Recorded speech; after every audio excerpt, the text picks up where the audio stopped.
Grand View Research-ის უახლესი კვლევის მიხედვით, ლოტარიის ბაზარი გლობალური ეკონომიკის ერთ-ერთი ყველაზე მასშტაბური და სტაბილურად მზარდი ნაწილია. 2024 წელს ბაზრის მოცულობამ დაახლოებით 353 მილიარდი დოლარი შეადგინა. ექსპერტების პროგნოზით ინდუსტრია 2025-2030 წლებში 5.3%-იანი წლიური ზრდის ტემპით განვითარდება და 2030 წლისთვის ეს რიცხვი სარეკორდო 483 მილიარდ 93 მილიონი დოლარი იქნება. საინტერესო ისიც, რომ 2024 წელს ბაზრის ყველაზე დიდი წილი აზია წყნარი ოკეანის რეგიონს ეკავა, თუმცა ევროპა ყველაზე სწრაფად მზარდი რეგიონის სტატუსს ინარჩუნებს. მიუხედავად ციფრული ტექნოლოგიების, სმარტფონების და ონლაინ გაყიდვების ბუმისა, ტრადიციული ოფლაინ გაყიდვები ბაზარზე კვლავ დომინირებს. ყველაზე მეტ შემოსავალს კი კლასიკური გათამაშებაზე დაფუძნებული ლოტარიები აგენერირებენ, რადგან მომხმარებელს კოლოსალურ საპრიზო ფონდებს სწორედ ისინი სთავაზობენ. ლოტარიის მუშაობის ფინანსური მექანიზმი მარტივია, მილიონობით ადამიანი იხდის მცირე თანხას, რითაც უზარმაზარი კაპიტალი გროვდება. ამ თანხის ნაწილი მოთამაშეებს პრიზების სახით უბრუნდებათ, დიდი ნაწილი ორგანიზატორს რჩება, ხოლო დარჩენილი თანხა სხვადასხვა სოციალურ თუ საგანმანათლებლო პროექტებს ხმარდება.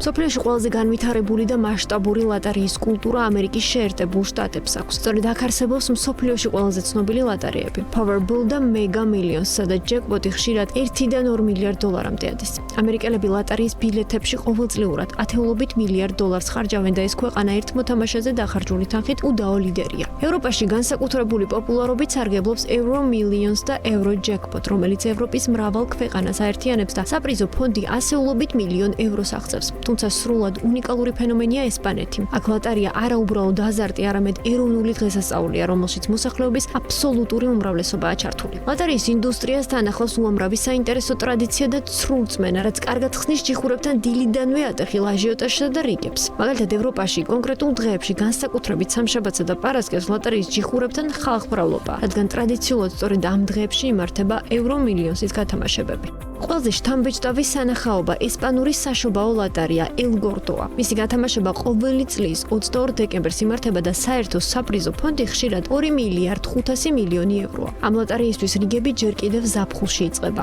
ბილეთები იმდენად ძვირია, რომ ისინი 10 ნაწილად იყიდება. სწორედ ამიტომ ხშირად მთელი ესპანური სოფელი, მეგობრების ჯგუფი ან ერთი კომპანიის თანამშრომლები ერთსა და იმავე ნომერს ყიდულობენ. როდესაც ეს ნომერი იგებს, მილიონერები არა ცალკეული ადამიანები, არამედ მთელი უბნებიან სოფლები ხდებიან. ამერიკაში კი რიგების მიზეზი პირდაპირ კავშირშია ჯეკპოტის ზომასთან. როდესაც Powerball-ის თანხა 500 მილიონ დოლარს ან 1 მილიარდს გადასცდება, გაზგასამართ სადგურებსა და სუპერმარკეტებთან უზარმაზარი რიგები დგება. დამატებითი სახალისო დეტალია ადამიანური ცრურწმენები. მოთამაშეების დიდ ნაწილს ჯერა ეგრეთ წოდებული იღბლიანი ჯიხურების. თუ რომელიმე კონკრეტულ მაღაზიაში ერთხელ მაინც გაიყიდა მილიონიანი ბილეთი, მეორე დღიდან ამ მაღაზიასთან ასეულობით ადამიანი იყრის თავს და მზად არიან რიგში საათობით თითქმენ, მიუხედავად იმისა, რომ გვერდით და ქუჩაზე ზუსტად იგივე ბილეთი რიგის გარეშე იყიდება. საბოლოო ჯამში ლოტარია გლობალური ინდუსტრიაა, სადაც მათემატიკური ალბათობა ადამიანის იმედთან და ოცნებებთან იდეალურადაა შერწყმული.